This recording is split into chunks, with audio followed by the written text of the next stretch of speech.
All right. Everyone, please take a seat. Let's get ready for our next talk. It's getting pretty warm in here. We're warming up for the great round of talks we have here this evening. So next up, we have Çağıl Uluşahin Sönmez from Turkey. And I just forgot to bring up the bio over here, which is very interesting. So Çağıl is a software engineer based in London. She has been working with Python and Django since 2008. And currently she's working as a lead backend engineer at Kraken Tech. These guys over here who are like taking like 10% of the room, just for them. Cheers, guys. All right. And she is also vice president of in Django Software Foundation, co-organizer of London Django Meetup, PyCon Turkey, Django Girls Turkey, and a PSF managing member. Wow, amazing. And she's going to be talking to us today about coding conventions that makes our lives easier. Please be a round of applause for Çağıl.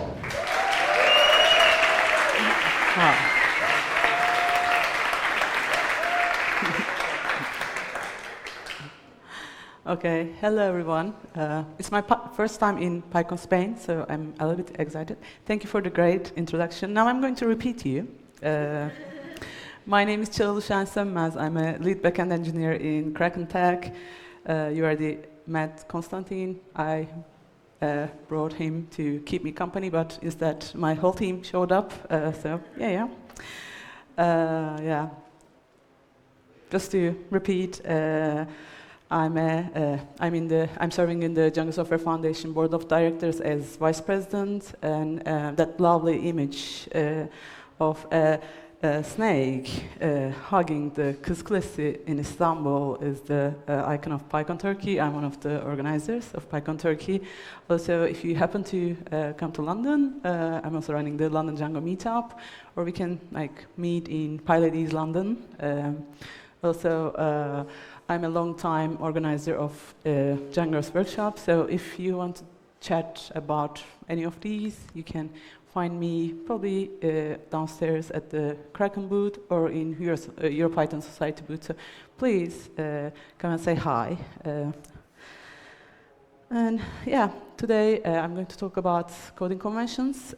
Let's start with what? What are coding conventions? So those are a list of references, things we keep talking about improving and keep talking about improving and keep talking about improving. So that's the pattern.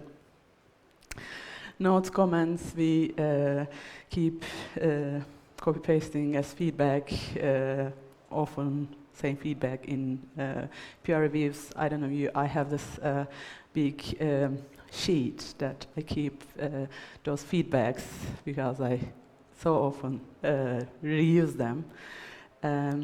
Also, sometimes we have some discussions around design or architecture. When we reach a consensus, if we reach a consensus, we usually make a convention out of it, and if we can, we introduce a linter. To summarize, it's a laundry list to follow to keep our code base clean. Why do we use it? I think it's a bit difficult to summarize it, but the 3 points that I want to refer to are first, guidance. It doesn't necessarily requires a big team, but I think it's a good example. We work in Kraken Tech, 500 developers, all of us in the same Python Django monolith together. We are all brilliant engineers, I promise.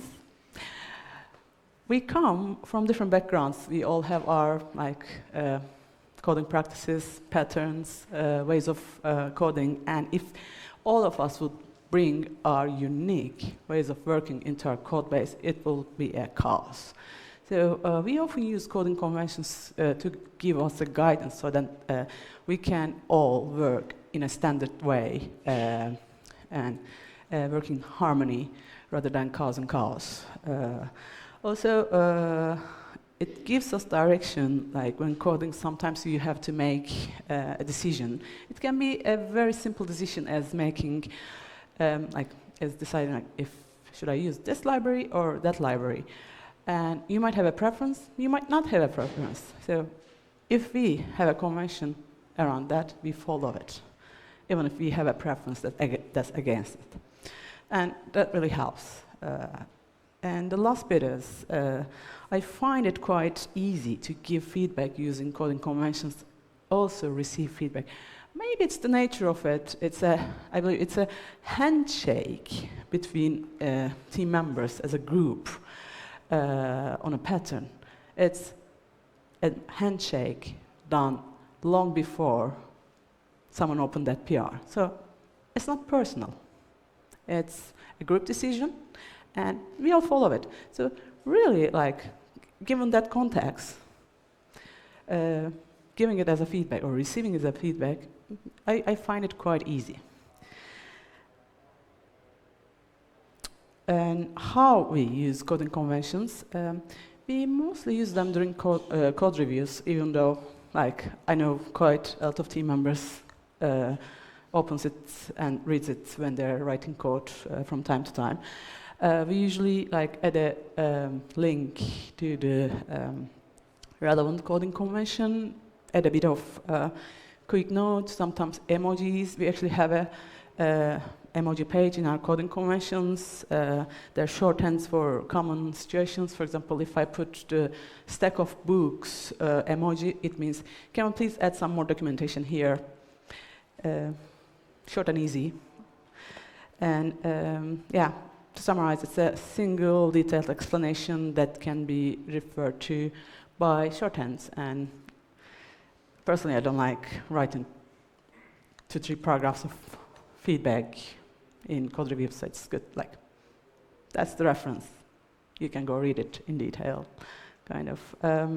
Also, it has a snowball effect. I don't know if you ever had experienced this, but if you want to, when you want to change something in the code base, can be an anti-pattern, or we used to do this in that way, and now we decided it's better to do it the other way, or like now there's a new library to do it. So we want to make a change. Usually that change is led by either an individual or a group of people, and it requires their push and follow up in order for the change to happen in the code base.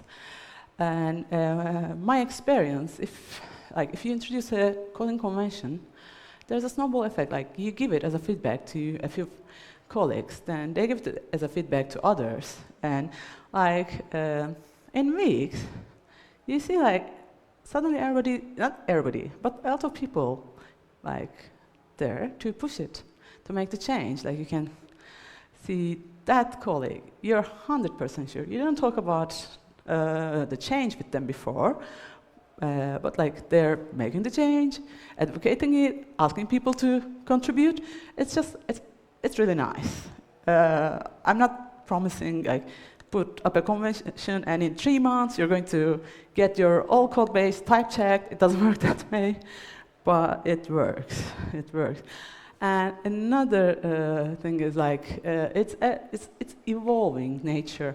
We don't necessarily introduce coding conventions at their best versions.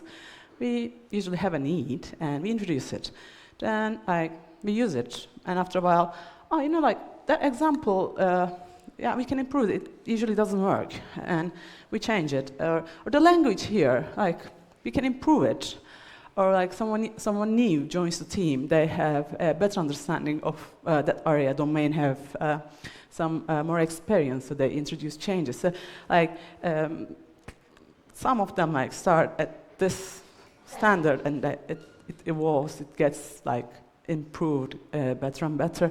And sometimes after a while, we don't even need them. There's a few that we removed.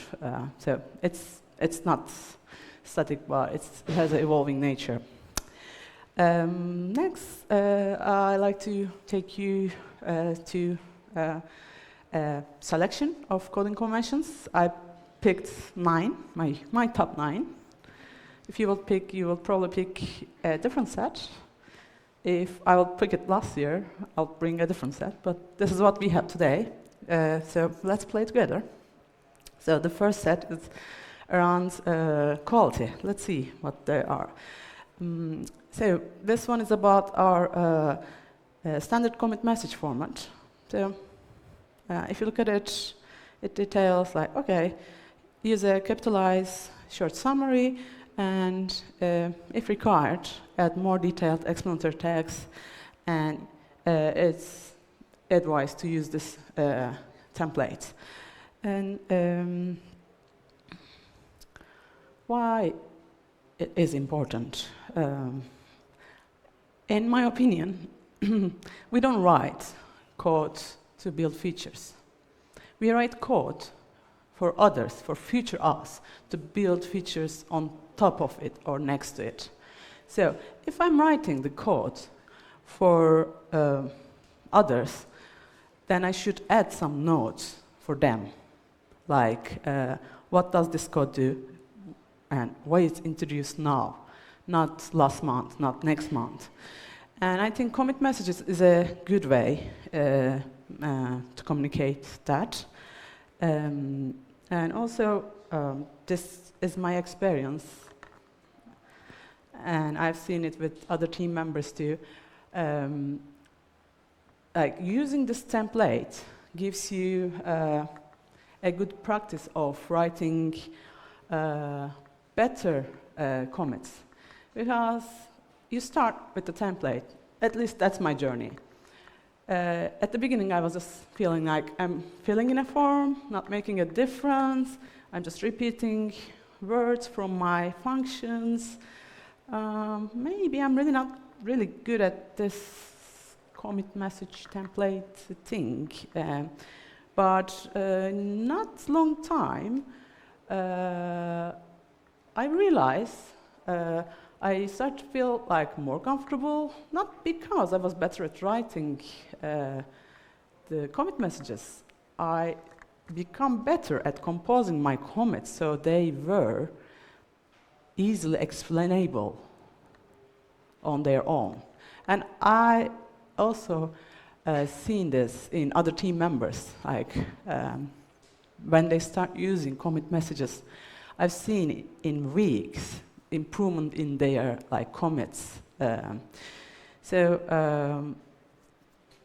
Let's look a little bit in detail. Like, this is an example. So this first line is a summary.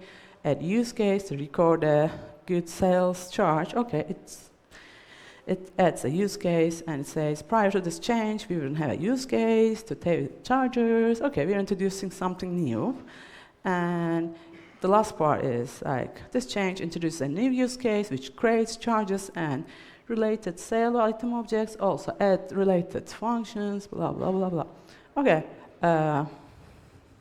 great. Now, like, I'm sending a piece of node with my commit for future me, because actually someone from this room yesterday told me that she writes commit messages for herself.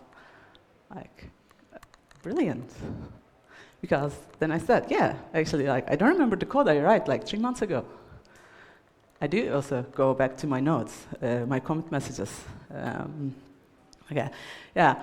If you're going to take one thing from this talk, I would love it to be the commit messages, and you can actually set in GitHub, set a commit message template. So every time you do git commit, your default editor comes up with the template itself. You just fill it in and close it, done. And I quite like the template. I've been using it several years now. And I still feel like when I don't have the template, I don't write the best commit message. So I highly recommend you give it a try.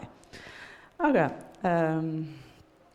Another favorite of mine, make each commit automatic. So it says, After each commit, the test suite should pass. The code base could be safely deployed to production. So it's talking about changing one thing at a time. It makes review a lot easier, really. And I think, like Ben also mentioned this in the morning, like we can keep talking about this topic for an hour. I'll keep it short, but it makes you deliver robust and organized code. And another colleague of mine has this remark about this convention. He sometimes says it in our Slack channel. If your commit message description describes what it changes and uses the word "and," your commit is too big. I'll leave it here, but yeah, atomic commit messages significantly improves the overall quality of the code base. So next group of conventions we're going to look at is going to talk about consistency. Yeah. Naming conventions. Okay, this one is about favoring singular nouns for class names. Actually, another one that I keep coming back. I didn't realize this problem before coming along to this coding convention. I always had trouble naming stuff, still do, and like with plural nouns, it is worse. For example, if you're going to name a class, if you call it products, then an instance you create, an object you create, is a product. It's grammatically correct to say this object is a product, but it's not correct to say this object is a product. And we fall into this trap where I used to. Maybe you don't. But and also like I find myself writing this type of having to deal with this type of function names to get user details list. So what's happening here is since my class name is plural, when returning a list of that class object, I had to add a list to end. But if it will be a singular noun, I could just add a S, like get user profiles. So as easy as this. So yeah, really a good one. We have lots of conventions around naming stuff. This is another one. Like I was following this convention even before I did know about coding conventions or did have list of conventions. But in Kraken, what we do is we use like _at for datetime fields and _date for any date field we are using. And it helps. Why it helps? We used to have 1,041 tables in our main project when I was preparing this talk. And imagine 1,000 tables. Each time, like you're trying to find the timestamp of an object under that table when they're created, and you don't know the name. Versus knowing it will be under created at. It is a good use of time if you have this type of conventions and you don't need to every time go and figure out where do we store the created at timestamp. And yeah, if you have colleagues like me taking a few minutes each time to decide, it helps a lot. Like just use _at for datetime, _date for date, and you're good to go. You don't need to think about it, just do. Saves time, yeah. So really, it's a good convention to maintain consistency throughout the whole code base. Yeah, this is a good one too. I'll keep saying this because they're all my favorites. So import modules, not objects. That's something I actually didn't know before I come to Kraken Tech and start working with this lovely people. In Kraken, we import modules, not objects, and it really helps keep your module namespace clean, but also like it keeps stuff like very clean. You know which module the object is coming from when you're using it, because it's just not an object running around and you lose the reference to the module it belongs. And it's often we have like objects with same name, same name, so it also avoids collision.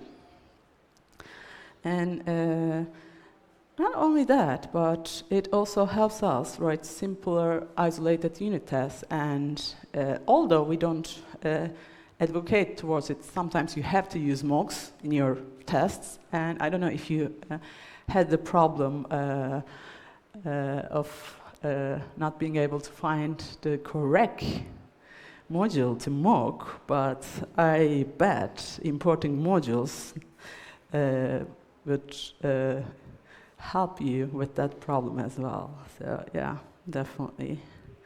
And not all conventions are complete if you don't specify the exceptions. So although we have a convention to import modules, not objects, there are exceptions to it.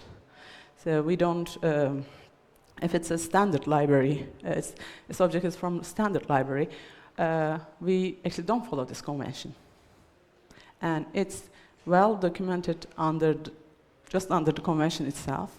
So there's no like conflict or confusion, and we still like use decimal as decimal, and it doesn't feel weird, but normal like home. Yeah, so conventions are only complete if you provide any exceptional cases with them. So the last bit is I like to list under preventative. So this one comes from actually a recent, not an incident, but yeah, I'll tell the story. It's a fun one. So this one is about using lowercase branch names, and how we end up with this convention has a nice story. One morning, we wake up and a couple of people in the team cannot fetch anything from GitHub. When something like this happens, we usually like go to Slack, try to find a solution there all together. So there's a thread in Slack that morning. There are 71 messages under that thread. And they're not one-liners, like good 2-3 paragraph, like long messages, 71 of them. The discussion went on 2-3 hours, and there are like a good 5-6 senior developers there trying to solve this problem, and I don't know how many is affected, to be honest. And turns out the problem is file system.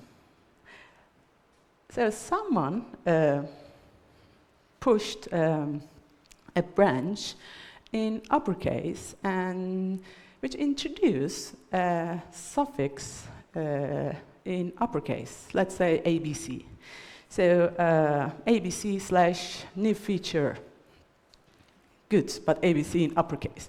Then we already had the ABC suffix, like ABC/fix this great bug. What happens is, like when Linux, which is a case-sensitive file system, tries to fetch the new data from GitHub. Okay, under ABC suffix, there is this list of branches. Under uppercase ABC suffix, there are these other branches. All good.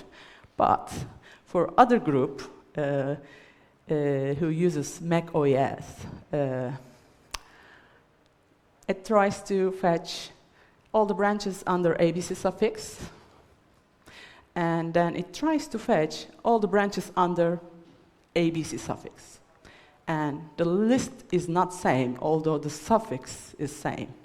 It only doesn't know. One is uppercase, one is lowercase, because it's the file system for Macs are case insensitive. So this makes GitHub go a bit sad and show us an error message that we have never seen before. And yeah, it took a good amount of us, a few hours, to figure out what is happening, get that branch name fixed, and now we have not only a convention, but a pre-commit hook. Let's just keep branch names to lowercase and live happily ever after. So yeah, coding conventions in my company often used to avoid future problems if we already tackled them once. Try not to surprise reviewers with urgent, complex pull requests. So it says, if you have a time-sensitive pull request that you're prepping, engage with your intended reviewers ahead of the time. I'll change it. If you have a complex request, it doesn't have to be time-sensitive, go to your reviewers as early as possible. I don't know if it's before or after this convention is introduced, just random, we have this practice, like you can open a draft PR and ask for reviews, which means you're asking for early feedback, and the reviewer would only give you, most of the time, feedback about the direction of your PR, and wouldn't tackle with like all the other small details that you can potentially solve, as it's a work in progress. And they know that before, like once you're done, they will ask for one final review again before trying to push their code to production. So really, don't surprise your reviewers with urgent pull requests. Your reviewers will love you. Okay, the last one we're going to talk about is docstrings. I personally am, again, not great at writing docstrings. I find it difficult. Well, like with this convention, it's actually pretty easy, because like it says just finish the sentence. This function will, and surprisingly, everybody can finish a sentence. It's as easy as putting something up like this to help your colleagues if they are having trouble picking the right sentence for a docstring. And it actually goes on and explains in more detail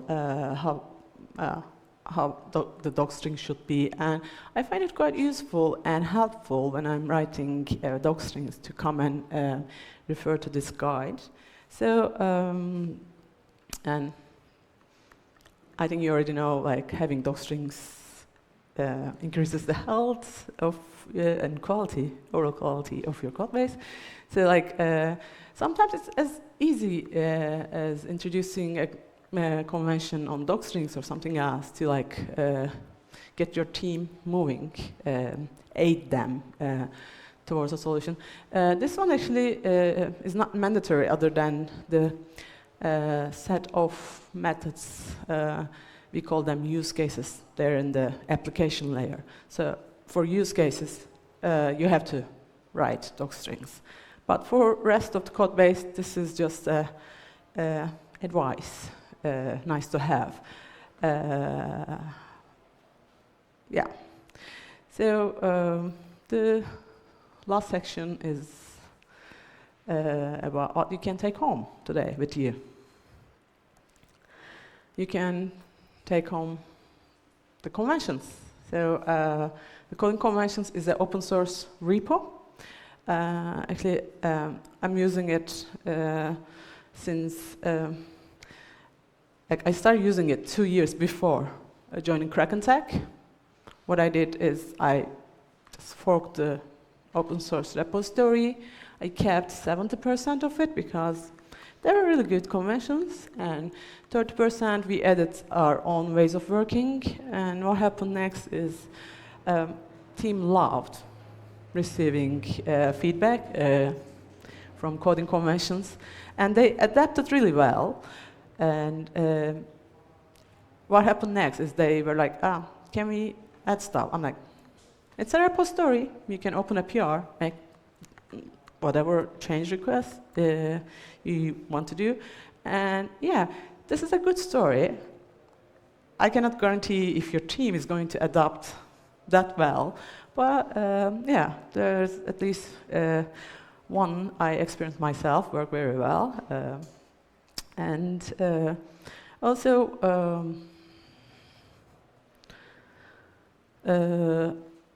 what we quite like is when we can, we introduce automation to our coding conventions.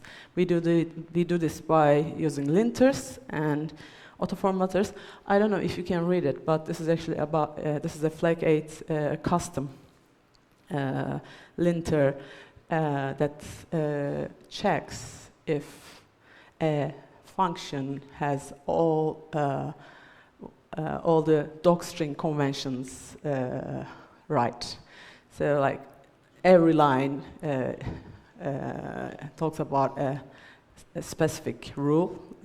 Like you can see if the first sentence is starting with an uppercase, it has a comma at the end of it. If there's so like really like if there's a space between the summary and the description, blah blah blah. And again, this is just for a set of functions, but it's there so that they do the gatekeeping part of coding conventions when we fail and when they're really necessary.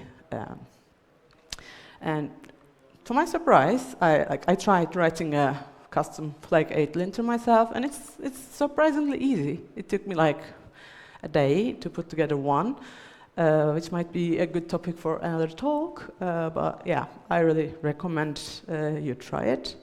And before I finish, I'd like to share this quote with you. It's from our private coding convention repo, but I quite like it. So it says, everyone is happier when the code we interact with is clean and consistent. Even if it doesn't match your own style perfectly, consistency is the most important thing. And I'd like to thank you all for listening.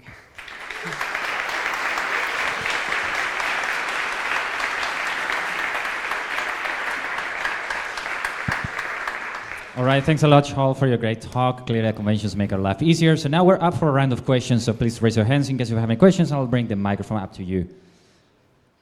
Over there.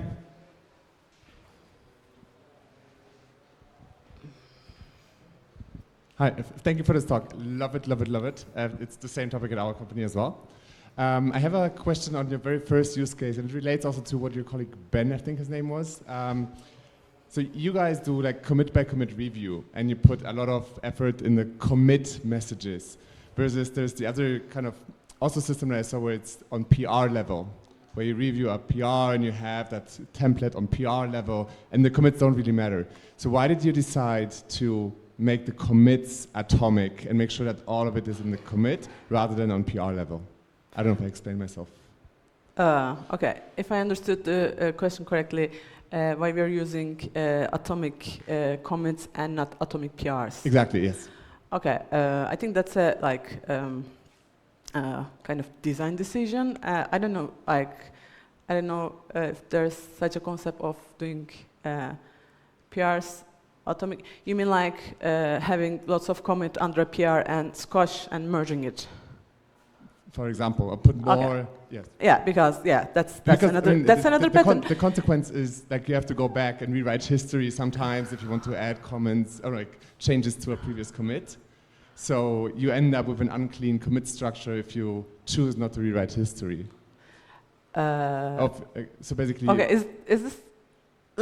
Let's first finish the first version of the question, like the way I understood it, because that's actually a pattern which we use in. I don't know if you know Django, but in Django we actually squash each PR before we merge it, and the reason is.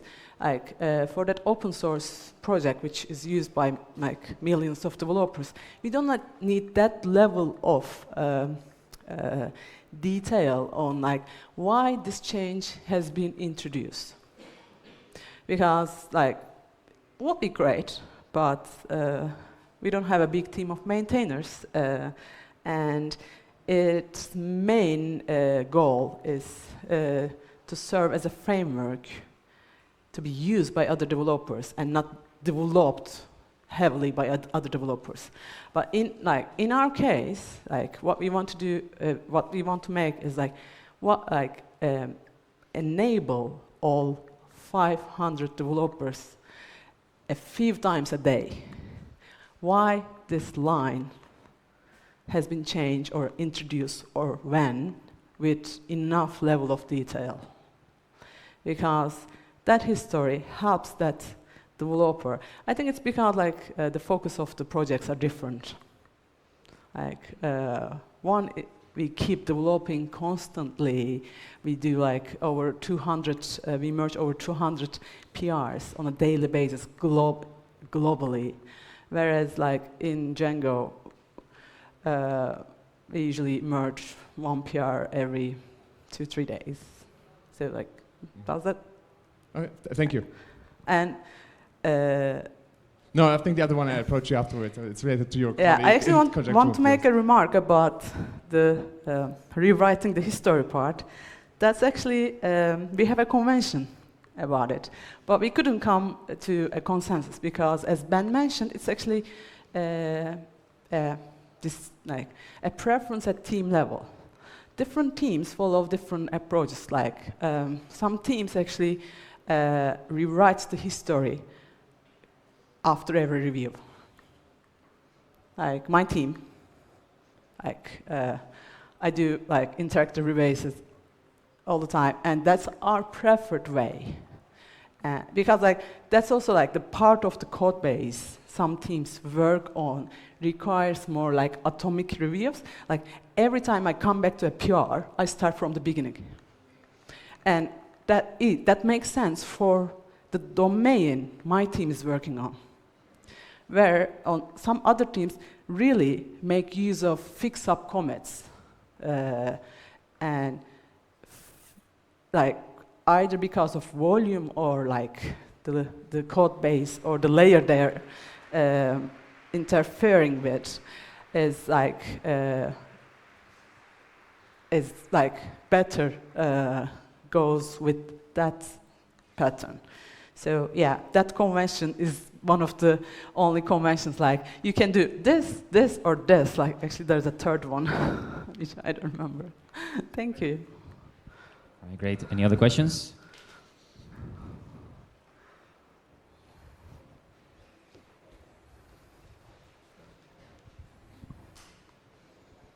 Thank you. So if you have a legacy code base that is not following any convention, what's a practical way to just make it meet the standard that you agree on? Okay, actually like this coding conventions are a great way to tackle with legacy code because as I explained in the very beginning, if you want to make a change, the best thing you can do is put a convention about it so that you know at least like every time you or your teammates touch a part of the code base, they will make that change. And like, this is not about like making big changes, But like currently, what we are trying to do is we used to use data classes, and now we are using utters, and our code base is like huge. If we would like to make that change, I don't know, like for a team of 5 people, it could take 6 months, or maybe more. But what we are doing is that, like, every time we introduce a new data class, instead of data class library, we use utters, and every time, like, we can, if we are working with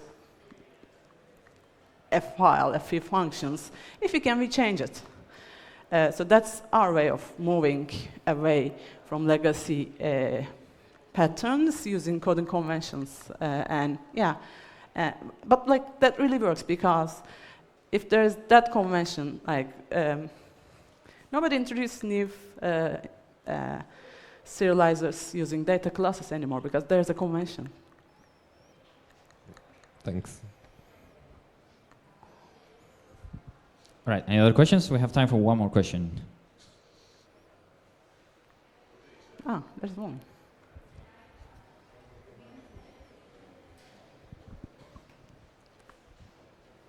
Hi, I enjoyed your templates for Git a lot.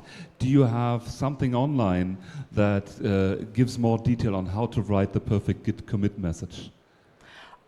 Yes. I mean, perfect, I don't know if there is a perfect one, but that's actually a piece from David Winterbottom's blog. It's the blog post with title, A Useful Template for Commit Messages. So if you visit his blog, you can, I think, find that blog post, and there are a few readings that, yeah, I don't know about perfect, but like how to write a good commit message. Okay. All right. In that case, that's a wrap. Let's give another big round of applause to Çağıl. Thank you very much, Çağıl.